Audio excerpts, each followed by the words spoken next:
Salve a tutti, siamo arrivati al terzo intervento su questa serie di puntate che affronterò sulla problematica della respirazione. Quindi, da esercizi semplicissimi passeremo gradualmente ad esercizi sempre più complessi, in effetti non solo per ottenere una capacità respiratoria sempre maggiore, migliorata, perfezionata, ma soprattutto cosciente e consapevole, ma attraverso determinate tecniche riusciremo anche, come avevo già detto nel secondo intervento, ad eseguire dei piccoli aggiustamenti che serviranno alla gabbia toracica e alla colonna vertebrale per riassumere quella postura che in effetti ci serve per respirare in modo adeguato in qualsiasi situazione e circostanza.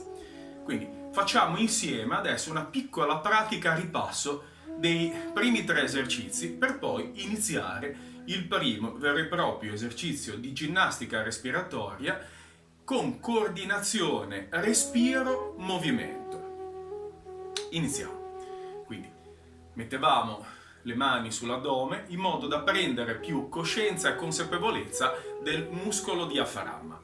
Quindi inspiro, riempio bene la parte più bassa dei polmoni, sollevo a livello costale per lavorare sui muscoli del serrato, continuo a inspirare provocando una espansione della gabbia toracica sulle 2 diagonali laterali, continuo a inspirare andando sulla toracico-clavicolare, espandendo bene il torace verso l'alto. A questo punto distendevamo le braccia, inspirando il più possibile, cerchiamo di avere la sensazione di formicolio sui polpastrelli.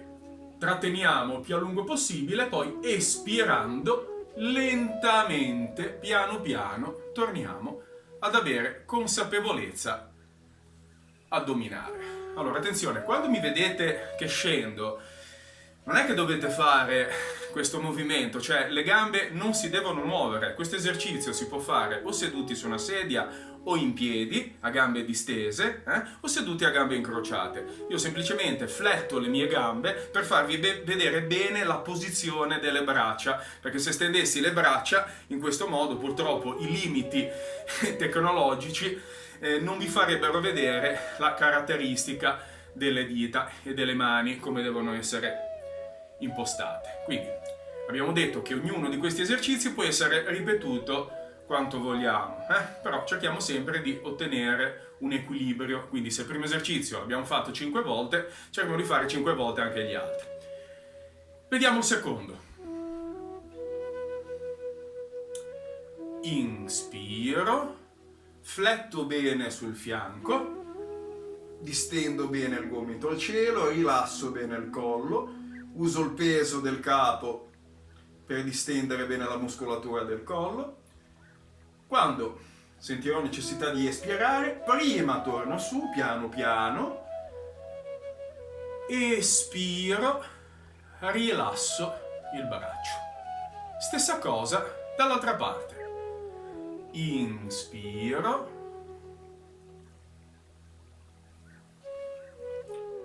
trattengo. Come ho già spiegato, il trattenimento è soggettivo, più a lungo si fa meglio è. Prima torno su, espiro, rilasso. Perfetto. Mi raccomando, questo esercizio, visto che va anche a stimolare gli organi interni di fegato alla nostra destra e complesso milza-pancreas sulla nostra sinistra, cerchiamo sempre di farlo da entrambe le parti. Quindi un ciclo respiratorio di questo esercizio in effetti comprende prima destra e poi sinistra. Passiamo al terzo per riuscire a ampliare bene la gabbia toracica e sciogliere eventuali rigidità a livello della colonna vertebrale, sia a livello lombosacrale che dorsale. Quindi svuoto bene i polmoni, mi raccomando sempre di naso, inspiro, sollevo bene le spalle, continuo a inspirare, dilato il più possibile il torace, le mani si rivolgono bene con le palme al cielo, la testa non va indietro, rimane sempre in avanti, occhi chiusi o aperti, come volete voi. Quando sentite necessità di espirare, semplicemente lo farete rilassando le braccia lungo i fianchi. Ok, mi raccomando, un'ultima cosa che vi ripeterò sempre alla nausea.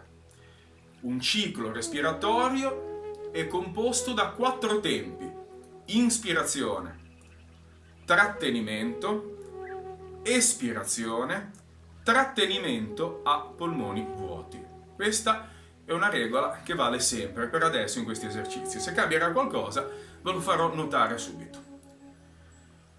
Quarto esercizio, quindi il famoso esercizio appunto di coordinazione con il movimento. Mi concentro sul braccio destro, inspiro,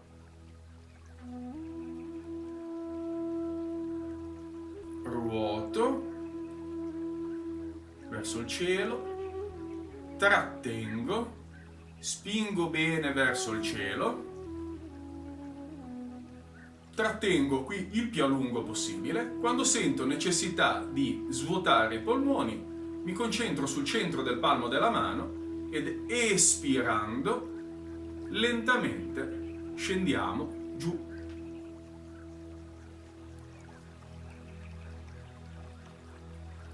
Quarto tempo, polmoni vuoti. Se abbiamo fatto bene questo esercizio, sicuramente sui polpastrelli delle dita delle mani e sul palmo della mano sentiremo un forte formicolio, anche un calore, come un pizzicore quasi elettrico. Ottimo! Sentiamo subito la differenza tra il braccio che abbiamo mosso, in questo caso il destro, e il braccio che era fermo. Sicuramente quello destro lo avremo più caldo, più consapevole, come dire, più cosciente, lo sentiremo molto di più, che l'altro invece è rimasto immobile. Anche questo esercizio ovviamente prevede l'esecuzione da entrambe le parti. Quindi ripetiamo lo stesso esercizio con la mano, col braccio sinistro. Quindi inspiro, bene aderente al corpo, ruoto, mano, palmo della mano al cielo, trattengo, distendo bene il più possibile. Quando sento necessità di espirare, lentamente, lateralmente, espiro e svuoto. Trattengo e così di seguito. Eseguiamo questo esercizio per un po' di volte. Anche in questo caso, mi raccomando, come in quello che avevamo visto precedentemente, quando dico eseguiamo un ciclo, significa che si fa prima con un braccio e poi con l'altro, ok? Questo è molto molto importante. Quindi andate a tempo, andate a ripetizione, fate un attimino come volete voi. L'importante è che quando avete il braccio disteso rimaniate ben concentrati sul polmone corrispondente al braccio che è disteso. Mi raccomando, schiena dritta. Quando distendiamo il braccio, vedete, il braccio deve essere bene bene bene sulla stessa linea del torace, e quando scendiamo uguale, stessa identica cosa. In questo modo ci abitueremo a rimanere bene con la schiena dritta e soprattutto incominceremo a fare un po' di rieducazione alle spalle, soprattutto per le donne che per vari motivi hanno il vizio nel loro sviluppo di incassarsi un po', di ingabbiare un po' il torace. Questo non va bene per la respirazione a lungo andare e soprattutto non va bene anche dal punto di vista articolare. Quindi rivediamo un attimino bene lo stesso identico esercizio, questa volta con tutte le 2 braccia contemporaneamente. E la cosa interessante è che fatto contemporaneamente con tutte e 2 le braccia, questo esercizio risulterà essere estremamente utile per lo stomaco e soprattutto per la digestione. Questo è uno dei pochi esercizi di respirazione che possono essere fatti subito dopo aver mangiato, soprattutto se abbiamo una digestione lenta. Questo è importantissimo. quando i ristoranti cinesi erano addobbati un pochino più alla cinese, spesso si vedeva all'ingresso il Buddha messo in questa posizione. Questa è una delle posizioni che indica che il Buddha è contento, è felice, perché sta digerendo bene. In effetti, distendere le braccia in questo modo, come vi farò vedere, permette alla sacca dello stomaco di allungarsi leggermente e quindi permettere meglio la sua opera digestiva nei confronti dei cibi che abbiamo assunto. Quindi concentriamoci bene sempre sul centro delle palme delle mani. Inspiro, ruoto, distendo bene le braccia al cielo, trattengo, come vi ho detto, tempo vostro. Quando sento necessità, espiro lentamente, scendo giù. Qui le sensazioni saranno molto più marcate, molto più violente come calore, come formicolio, come gonfiore. Se lo fate che avete gli anelli, spesso le donne hanno il vizio di praticare con gli anelli dopo un po' vi daranno fastidio, quindi vi consiglio quando fate questi esercizi di non avere addosso nessun tipo di anello, braccialetto, cose che possono ostruirvi dal punto di vista sia circolatorio che respiratorio. Ok? Benissimo, quindi per oggi finiamo qua, mi raccomando, praticate. Alla prossima!